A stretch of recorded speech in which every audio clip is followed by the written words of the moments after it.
2025년 김현덕 동산의료원 교직원 수양의 둘째 날입니다. 인내의 찬양으로 다 함께 기도 시작하도록 하겠습니다.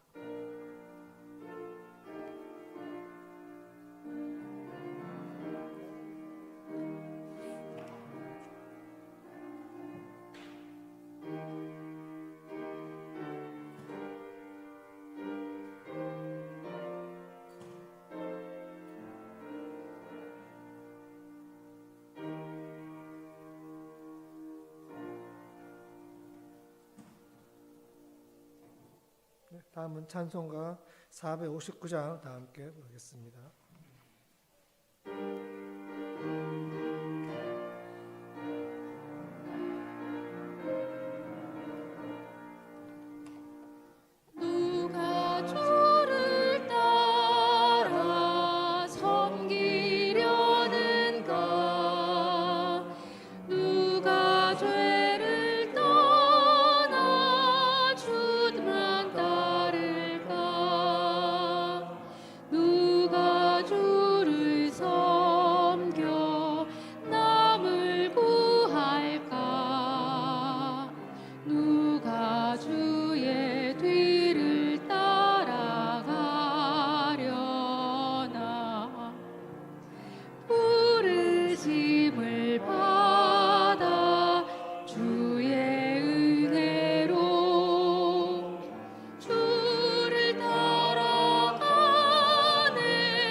다음은 선교복주의 부의장 담성일 교수님께서 기도해 주시겠습니다.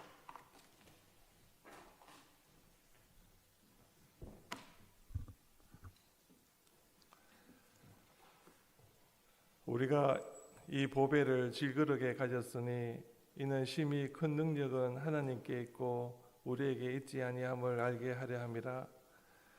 찬양을 받으시기에 합당하신 하나님, 영광과 찬송을 올려드립니다.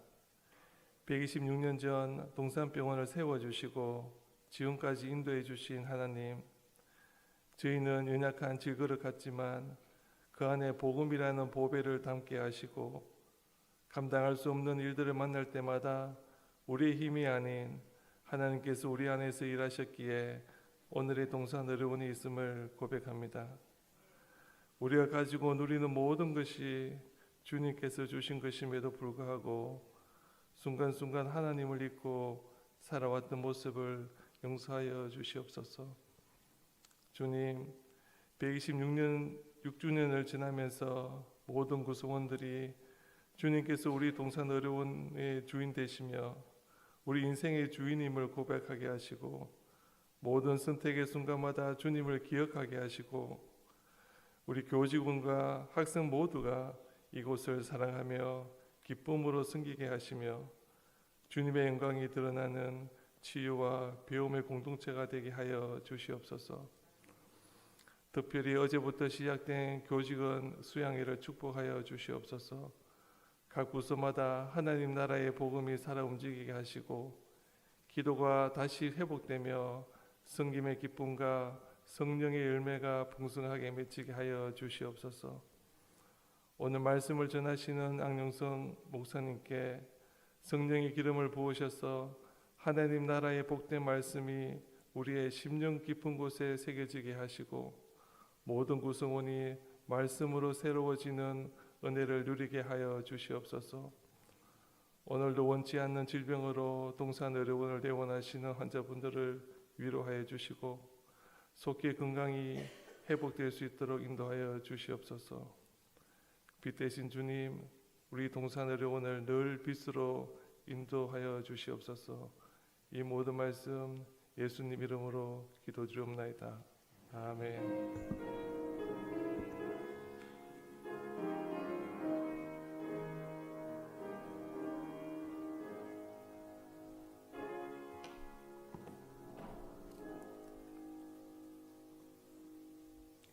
예, 말씀 봉독해 드리겠습니다. 로마서 6장 12절에서 14절 말씀입니다. 그러므로 너희는 제가 너희 죽을 몸을 지배하지 못하게 하며 몸의 사욕에 순종하지 말고 또한 너희 지체를 불의의 무기로 죄에게 내주지 말고 오직 너희 자신을 죽은 자 가운데서 다시 살아난 자 같이 하나님께 드리며 너희 지체를 의의 무기로 하나님께 드리라. 제가 너희를 주장하지 못하리니 이는 너희가 법 아래에 있지 아니하고 은혜 아래에 있음이라. 아멘. 네, 다음 찬양은 저희 병원의 교수 중창단에서 해주시겠습니다.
네, 다음은 안용사 목사님께서 하나님 나라와 죄의 지배에 대해서 설교해 주시겠습니다. 목사님.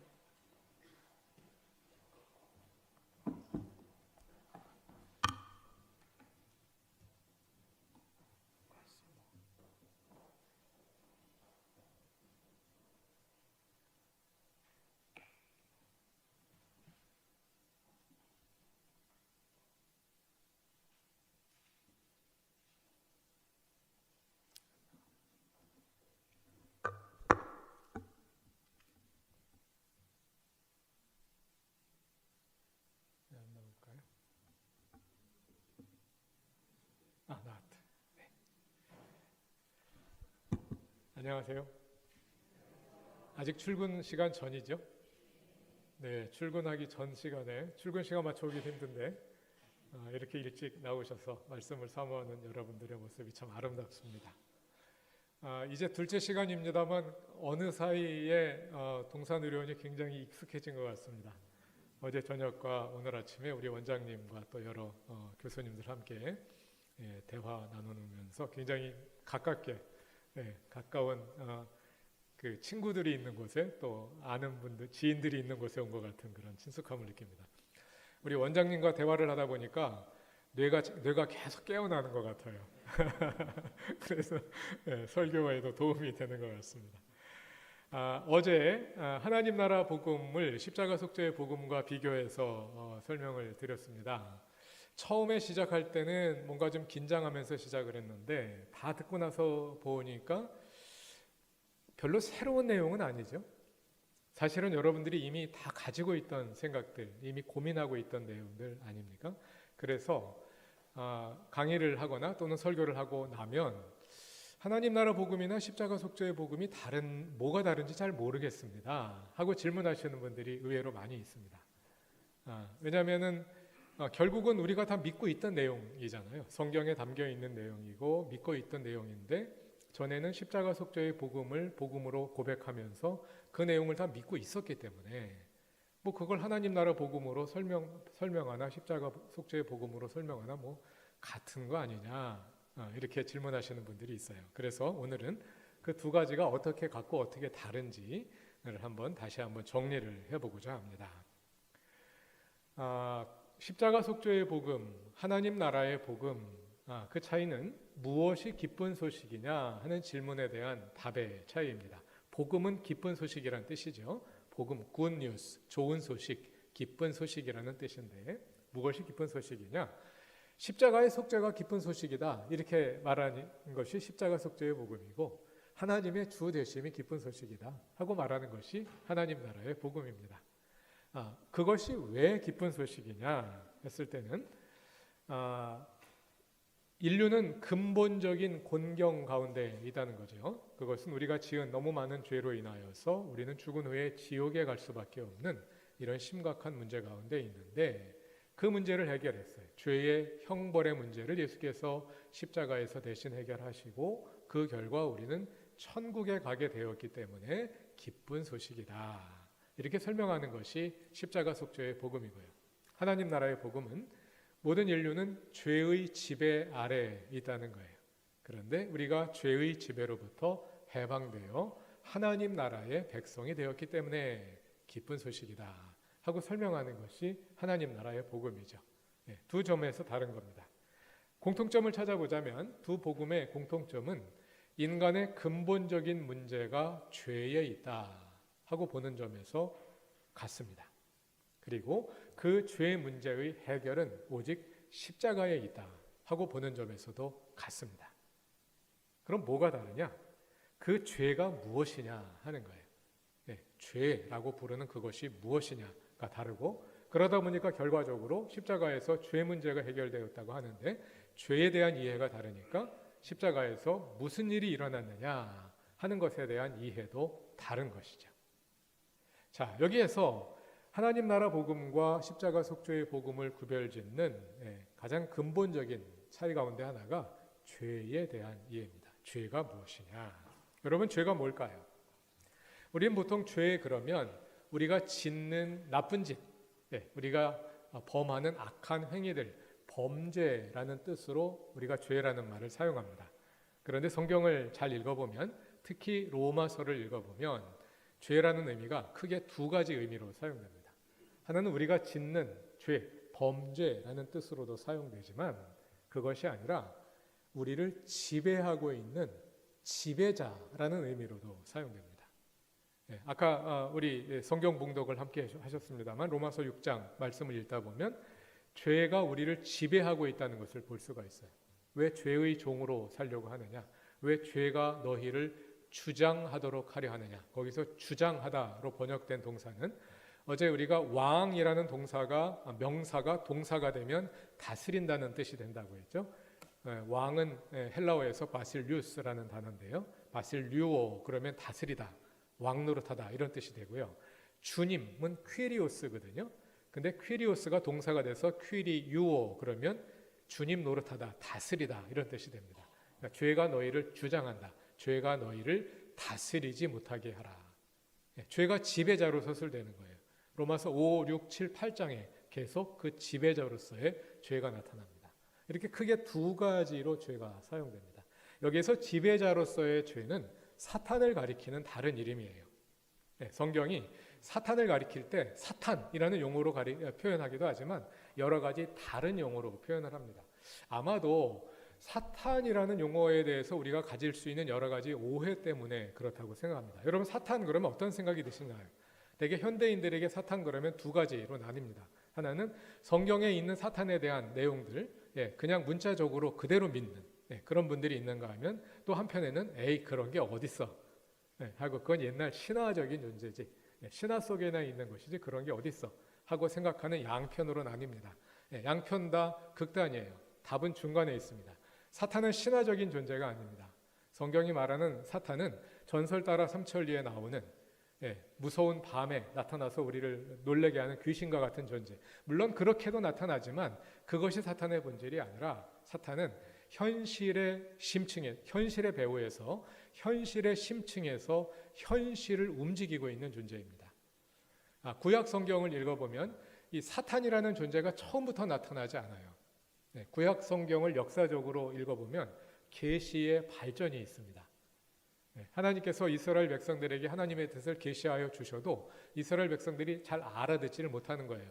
5살짜리에게 사랑이 무엇인지 여러분들의 사랑의 경험을 설명해 주시면 5살짜리가 이해를 할까요? 5살짜리가 이해할 수 있는 만큼만 이해를 하겠죠. 그것과 마찬가지로 이스라엘 백성들도 역사적으로 성숙해 오는 과정에서 하나님의 계시를 해주시지만 그 계시를 완벽하게 이해하지 못하는 겁니다. 그런데 역사적인 경험을 통해서 깨어나면서 계시가 발전하게 돼요. 깨닫는 것이 발전하게 돼요. 그래서 구약 성경이 역사가 발전되어 오면서 점점 더 많은 내용, 더 세밀하고 복잡한 내용들이 담기게 되는 것을 볼 수가 있는데 구약 성경 역사에서 오래된 층에, 이게 먼저 오래된 전에 기록된 문서에는 넷에 대한 언급이 별로 없어요. 그냥 현실에 대한 언급밖에 없습니다. 그런데 후반기로 오면서 특히 이스라엘 백성들이 나라가 멸망해서 포로 생활을 경험하고 또 주변국, 바벨론, 헬라 문명, 이스라엘로 말하자면 엄청나게 거대한 문명이었죠. 이런 문명들을 경험하면서 이스라엘 사람들의 사고의 지평이 열리고 깨어나면서 하나님의 계시를 보는 눈이 넓어지는 거예요. 그러면서 이제 넷에 대한 인식이 발전하거든요. 그래서 사탄이라는 존재가 등장하기 시작을 해요. 소위 신구약 중간 시대라고 부르는, 요즘은 제2성전 시대라고 부릅니다만 포로기 이후에 사탄이라는 존재가 등장하게 되는데 주로 묵시문학, 다니엘서나 요한계시록과 같은 묵시문학을 중심으로 등장을 하기 시작을 하는데요. 너무 많은 내용을 압축해서 한꺼번에 이야기하다 보니까 머리가 좀 아침에 피곤하신데 머리를 쥐나게 하실 수도 있는데 그겁니다.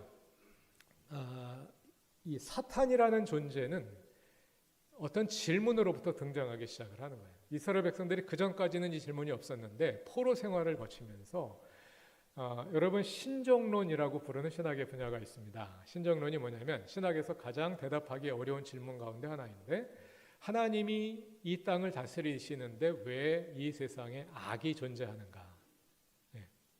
하나님이 다스리시는데 왜 의인이 고난을 받고 악인이 잘 되는가? 우리가 다 겪어본 그런 질문들이잖아요. 이 질문을 가리켜서 신정론이라고 부릅니다. 신신자 바를 정자. 하나님이 과연 오르시냐. 이것의 어원이 되는 영어는 theodic이인데 마찬가지입니다. 하나님이 오르시냐 하는 뜻이고 또는 하나님을 변론한다 그런 의미도 있고요. 그런 하나님이 오르시냐 하는 질문이에요. 이런 질문이 구약 성서 시대에 언제부터 나타나기 시작하냐면 포로 시대부터 나타나기 시작을 하는 겁니다. 이스라엘이 바벨론의 포로가 되고 그 이후에 페르시아, 헬라, 로마 제국의 지배를 받으면서 계속된 고난의 시대를 살아가면서 그들 나름대로 하나님 앞에 정직하게 살려고 노력하는데도 불구하고 여전히 고난의 역사가 계속되거든요. 그러면서 도대체 이 현실에, 이 악한 현실의 배후에 무엇이 있는 거냐? 하나님은 선하신 분인데 우리는 왜 이 많은 악을 경험하고 있는 거냐? 이 악이 도대체 어디에서 온 거냐? 하는 질문이 일어나게 되고 그것에 대한 그것에 답하는 과정에서 이스라엘의 눈이 열리게 되는 겁니다. 그러면서 현실 배후에 있는 영적인 세계를 보게 되는 거죠. 그러면서 사탄이라는 존재가 드러나기 시작을 합니다. 사탄이라는 존재가 여러분 욥기를 보면은요. 욥기에 사탄이 나오죠. 욥기에 나오는 사탄은 하나님의 왕실 관리 중에 하나입니다. 하나님의 왕실 관리 중에 하나인데 검사예요. 검사. 백성들의 죄를 들춰내가지고 고발하는, 고소하는 검사 역할을 하는 그런 존재입니다. 이게 이제 사탄에 대한 인식이 발전하는 과정에 있는 겁니다. 그러다가 뒤로 가면 사탄이라는 존재가 하나님께 대항하는, 하나님 반대편에서 사람들을 지배하려 하고 사람들의 숭배를 받으려 하는 그런 존재로 등장하게 되는데 그 사탄을 가리키는 겁니다. 그런데 이 사탄이라는 존재는 설명할 방식이 없어요. 방법이 없어요. 하나님도 마찬가지죠. 우리가 하나님에 대해서 많은 이야기를 합니다. 많은 이야기를 하는데 하나님 본 사람 있나요? 하나님 목소리를 우리가 들을 수가 있나요? 하나님을 감각할 수 있나요? 그런데도 불구하고 우리는 하나님을 경험합니다. 마치 안개 속에서 꽃향기를 맡으면서 꽃을 찾아 나가는 것처럼 우리 하나님 경험은 그렇단 말이에요. 우리 하나님을 눈으로 보는 것도 아니고 듣는 것도 아니에요. 근데 하나님 어딨냐? 하나님을 잊지 않는 사람 도대체 하나님이 어딨냐? 이 과학시대에. 그런데 우리는 하나님을 경험을 했어요. 뭐라고 말하기는 어려워. 말하기는 어려운데 경험을 했어요. 그게 하나님 경험이잖아요. 분명히 하나님은 계신데 말해봐, 증명해봐. 증명할 수 없는 그게 하나님에 대한 경험이란 말이에요. 감각할 수 없기 때문에 사탄에 대한 경험도 마찬가지입니다. 사탄을 뭐라고 말하기가 어려워요. 말하기가 어렵기 때문에 고대 사람들은 신화적인 언어를 사용할 수밖에 없었던 겁니다. 그 언어 말고는 사탄을 설명할 수 있는 방법이 없었던 거죠.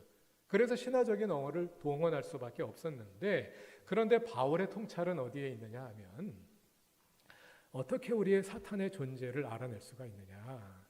사탄의 존재는 어제 하나님의 나라는 영적인 차원에서 이루어지는데 그래서 감각할 수 없는데 우리 가운데 하나님 나라가 이루어지면 그 하나님 나라가 감각할 수 있는 표징으로 나타난다. 그 가운데 하나가 병고침. 예수 그리스도를 통해서 하나님의 나라가 임했을 때 수많은 병자들의 병고침으로 나타났단 말이죠. 병을 고친다는 그 자체가 하나님 나라는 아니지만 그건 사람도 할 수 있는 일이란 말이에요. 그 자체가 하나님 나라는 아니지만 그러나 우리 안에 하나님의 나라가 이루어지면 그것이 병고침으로 나타날 수 있다 하는 거죠. 이런 감각할 수 있도록 나타나는 표징들이 있는데 그러면 우리 가운데 사탄이 활동하고 있다는 것을 우리가 어떻게 할 수 있느냐? 우리가 짓고 있는 죄를 통해서 알 수 있다는 거예요. 사탄이 우리 가운데서 움직이고 있는 영향을 미치고 있는 그것에 감각할 수 있는 표징이 바로 죄다. 이렇게 사도 바울은 본 것 같아요. 그래서 사탄을 가리켜서 죄라고 부르는 거죠. 그래서 죄의 패러다임이 있는데요. 자, 먼저는 이제 우리를 지배하는 죄로서 그 로마서의 5, 6, 7, 8장에 나타나는 그 죄를 가리켜서 영어권에서는 그 죄를 그냥 우리가 짓는 죄와 구별해서 영어 대문자 S를 사용해서 sin이라고 표현을 합니다. 우리가 짓는 죄는 소문자 S, sin 또는 sins 이렇게 표현하고 지배자로서의 죄를 가리킬 때는 대문자 S를 써서 sin이라고 표현을 합니다. 지배자로서의 죄가 있고 또 우리의 범죄가 있는데 우리의 범죄는 근본적으로 또 두 차원이 있어요. 우리가 왜 죄를 짓느냐? 그것은 지배자로서의 죄가 우리 안에 들어와서 우리에게 영향을 미치기 때문에 죄를 짓게 된다는 거죠.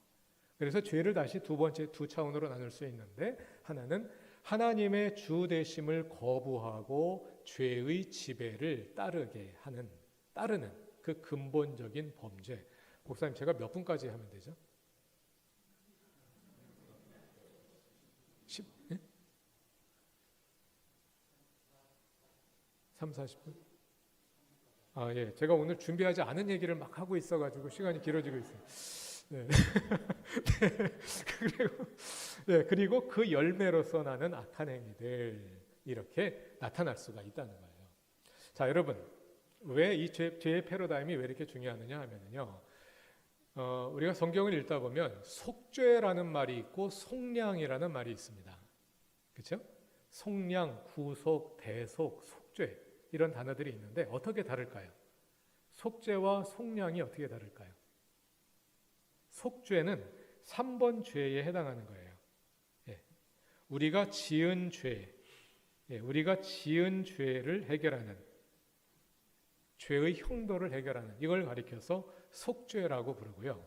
속량은 뭐냐면요, 속량이라는 말의 원래 뜻은 노예의 주인에게 노예값을 지불하고 노예를 해방시키는 것, 이것을 가리켜서 속량이라고 말합니다.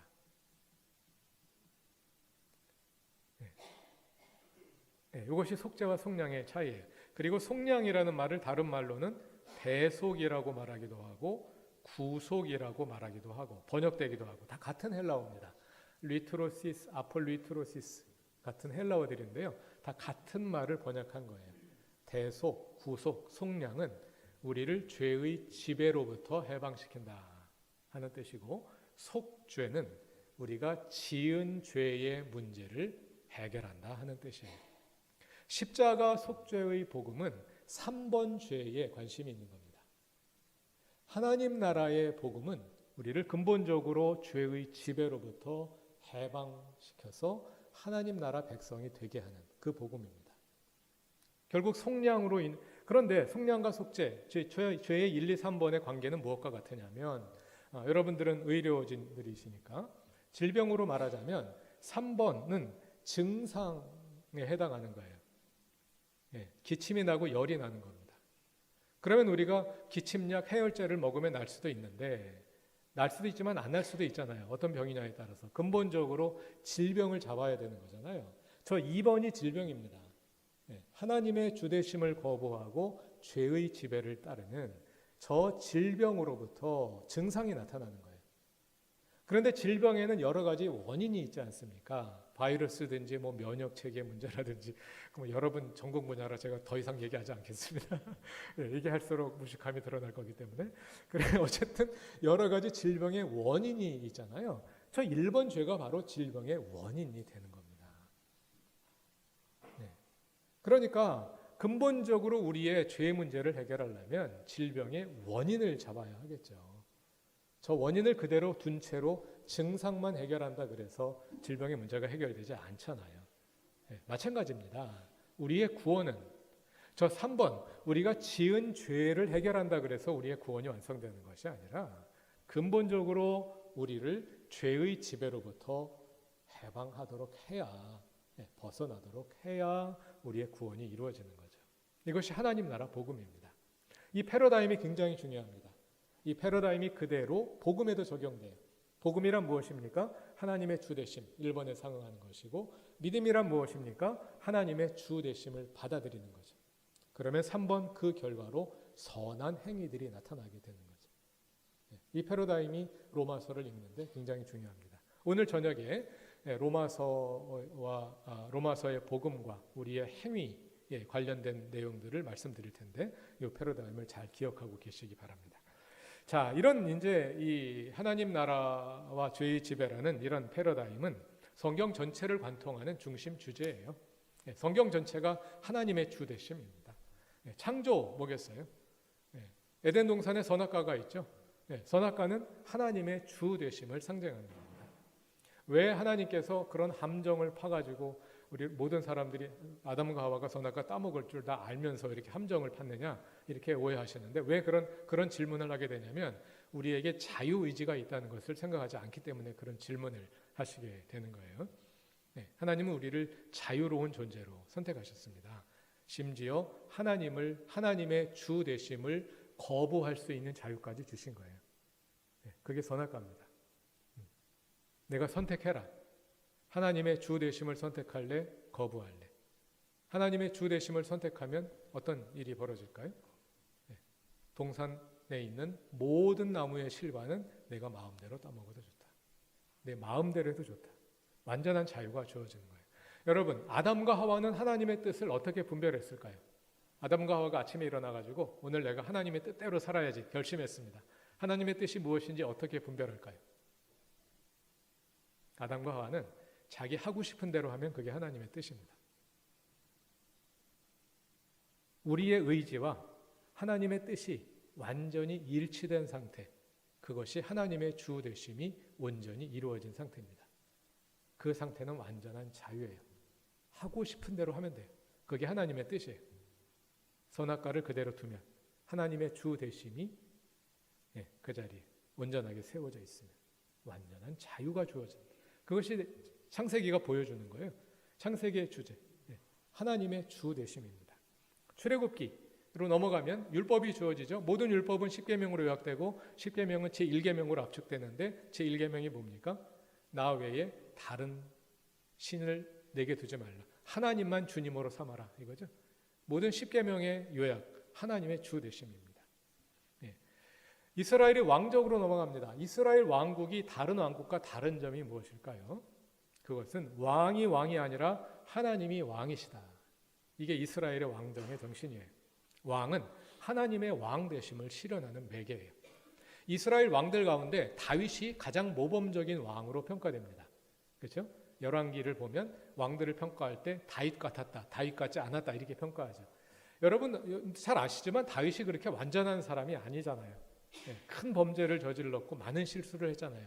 그럼에도 불구하고 다윗이 왕의 표상이 될 수 있는 이유는 다윗은 내가 왕이 아니라 하나님이 왕이시다, 이것을 분명하게 인식했던 사람입니다. 다윗의 모든 행동에서 그게 드러나요. 사울을 대하는 태도라든지 또 다른 백성들을 대하는 태도라든지 내가 왕이 아니라 하나님이 왕이시다. 나는 하나님의 왕 되심을 실현하는 매개일 뿐이다. 그 인식이 투철한 사람이 다윗입니다. 그래서 다윗이 이상적인 왕이 되는 겁니다. 왕정의 기본 정신, 하나님의 왕 되심이에요. 그 다음에 그런데 이제 이스라엘이 그 다윗의 길로 가지 않고 그 반대 길로 가서 역사가 계속 하얀 곡선으로 치닫습니다. 그래서 이스라엘이 더 이상 이대로 두면 안 될다 하고 평가되는 지점에 이제 이스라엘 역사 말기에 예언자들이 일어나게 되죠. 예언자들의 메시지는 뭘까요? 한마디로 예언자들의 메시지를 한마디로 줄이면 회개하라 이거거든요. 회개는 돌아온다는 뜻이죠. 어디로? 하나님의 주 되심으로 돌아와라. 하나님이 아닌 다른 우상들을 섬기고 하나님이 아닌 강대국들을 하나님처럼 떠받들고 있는 이스라엘을 향해서 하나님의 주 되심으로 돌아오라. 예언의 정신도 하나님의 주 되심입니다. 그 다음에는 지혜 문학이 나옵니다. 잠언, 전도서, 욥기와 같은 지혜 문학이 나오는데 그 모든 지혜의 근본 정신이 잠언서 1장 7절에 나오죠. 하나님을 경외하는 것이 지식의 근본이다. 경외한다는 것이 뭐죠? 두려워한다는 뜻입니다. 두려워한다. 성경은 두려워하지 말라 이렇게도 말하고 두려워하라 하고도 말하는데 두려워하라 하고 말할 때 그 대상은 오직 하나님이시죠. 하나님을 경외한다. 그 말은 하나님만 두려워한다. 그런 뜻입니다. 우리 삶의 모든 문제들 왜 생길까요? 하나님 아닌 다른 것이 두렵기 때문에 문제가 생기는 거 아닙니까? 우리가 무언가를 두려움에 빠져 있을 때, 염려에 빠져 있을 때, 우울함에 빠져 있을 때 가만히 나를 한번 돌아보시죠. 하나님 아닌 다른 것이 내 주님 노릇을 하고 있습니다. 내가 두려워하는 것이 내 주님이에요. 하나님보다 더 두려운데요. 하나님보다 더 센 존재잖아요. 우리는 하나님이 온 세상을 다스린다고 말하지만 우리의 삶에선 그렇지 않아요. 하나님보다 더 센 존재가 항상 우리한테 있잖아요. 그러니까 두렵지. 그러니까 염려하고 걱정하지 않습니까? 네, 지혜의 근본은 오직 하나님만 두려워하라. 그것이 너를 두려워하게 만들 수 없는 존재임을 알아라. 그것을 깨닫는 순간 큰 문제라고 여겼던 것들이 문제가 아님을 발견하게 되는 거죠. 네, 그게 지혜의 근본이라는 거예요. 지혜의 근본 정신도 하나님의 주 되심입니다. 그러다가 이제 포로기 이후에 묵시문학이 태어나기 시작을 합니다. 다니엘서와 같은, 그리고 요한계시록과 같은 묵시문학, 종말, 하나님께서 이 역사에 친히 개입하셔서 이루실 하나님 나라를 상징적인 용어로 서술한 그런 책들이죠. 묵시문화로 오면서 이 하나님 나라의 스케일이 갑자기 엄청나게 커집니다. 그 전까지 이스라엘이 이루고자 했던 하나님의 주 되심은 이스라엘 민족, 이스라엘 나라라는 테두리 안에서 이루어졌어요. 하나님께서 이스라엘을 모델 민족으로, 모델 국가로 삼아서 이 땅에 하나님의 주 되심이 어떻게 이루어지는지를 보여주고자 하셨던 겁니다. 그런데 이스라엘 나라가 멸망해 버렸어요. 하나님께서 이스라엘 왕을 통해서 실현하려고 했는데 왕조가 끊어져 버렸어요. 그 다음은 하나님께서 이 역사에 친히 개입하셔서 주님의 나라를 이루실 것이다 하는 메시지로 바뀌게 되는 겁니다. 왕을 통한 대리 통치에서 하나님의 직접 통치로 바뀌게 되고, 모델 국가 이스라엘이라는 좁은 울타리 안에서 이루어지던 것이 온 인류, 그리고 인류뿐만 아니라 내재와 초월, 이 땅과 저 하늘을 포함하는 모든 창조 영역에서 이루어지는 우주적인 통치로, 우주적이라는 말도 불완전하죠. 우주도 내재 영역이지 초월을 포함한 건 아니니까. 근데 뭐 다른 용어가 없어서 그 모든 것을 포함하는 그런 하나님의 나라로 바뀌게 됩니다. 같은 하나님의 주 되심이에요. 같은 하나님의 나라가 다른 양상으로 나타나기 시작을 하는 겁니다. 그리고 이 하나님, 묵시문학적인 하나님 나라, 이 토대 위에서 예수님이 오신 거예요. 그리고 신약 성경이 시작된 겁니다. 그래서 예수님의 선포는 그러한 스케일에서 이루어지는 하나님 나라, 하나님 나라가 예수님 선포의 핵심 주제라는 거, 어제 우리가 복음서를 차근차근 찾아보면서 확인하셨죠? 예수님의 선포의 핵심 주제는 하나님 나라였습니다. 공간복음에서 예수님은, 복음서에서 예수님은 하나님 나라를 선포하시는 분으로 등장합니다. 그리고 차근차근 바뀌어가기 시작을 하는데, 그거는 예수님 자신이 주님으로 선포되기 시작을 하는 거죠. 그래서 신약 성경 복음서 이후의 책들로 가면 바로 예수님이 하나님 나라의 왕이시다 하는 선포로 바뀌어가게 되는 겁니다. 이 신약 성경의 모든 선포를 줄인 말이 바로 예수 그리스도 우리 주예요. 예수 그리스도 우리 주. 우리가 습관처럼 되뇌이는 이 말. 여기에 신약 성경의 모든 메시지가 요약되어 있습니다. 예수는 그리스도이시며 우리 주님이시다. 주님. 구약 성경부터 이어져 온 모든 메시지의 핵심이 하나님의 주 되심이잖아요. 하나님의 주 되심. 그런데 예수가 바로 그 주님이시다 이거예요. 예수가 바로 그 주님이시다. 신약 성경 하나님 나라 복음의 요약입니다. 그래서 성경 전체가 하나님 나라 복음으로 전개되어 내려오고 있는 거예요. 듣고 나니까 뭐 새로운 내용 아무것도 없죠. 그렇죠? 우리가 이미 알고 있던 내용을 다시 정리한 것뿐입니다. 패러다임을 바꿔가는 거죠. 어떤 패러다임으로 우리가 성경을 읽어갈 것이냐. 자, 그래서 오늘 저녁에는 우리가 그동안 공관복음서의 복음은 하나님 나라 복음이고 바울의 복음은 십자가 속죄의 복음이다. 이런 이분법이 이어져 왔는데 오늘 저녁에는 그게 아니라 바울의 복음도 하나님 나라 복음이다 하는 것을 보여드릴 겁니다. 로마서 본문을 통해서, 그리고 그 복음이 어떻게 전개되어 나가는지, 또 로마서의 복음을 하나님 나라 복음으로 이해할 때 거기에 어떤 함의가 따라오게 되는지 하는 내용을 오늘 저녁에 함께 공부하도록 하겠습니다. 때로 걱정에 사로잡혀 있는 우리 주님, 우리의 믿음을 회복시켜 주시고 또 우리를 도우셔서 우리가 오직 하나님을 주님으로 삼으며 우리 삶의 주님 나라 이루어 주님이 주시는 평안과 주님이 주시는 기쁨과 또 주님이 주시는 소망을 안고 주 되신 하나님과 동행하여 살게 하소서. 오늘 하루도 우리 삶에 온전히 주님 되시옵소서. 예수님의 이름으로 기도드립니다. 아멘.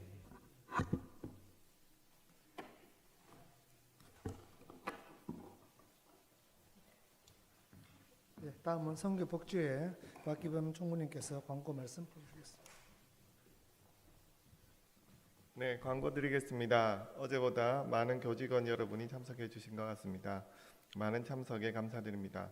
이른 아침부터 은혜로운 말씀 전해주신 안용성 목사님께 다시 한번 감사의 박수 부탁드립니다.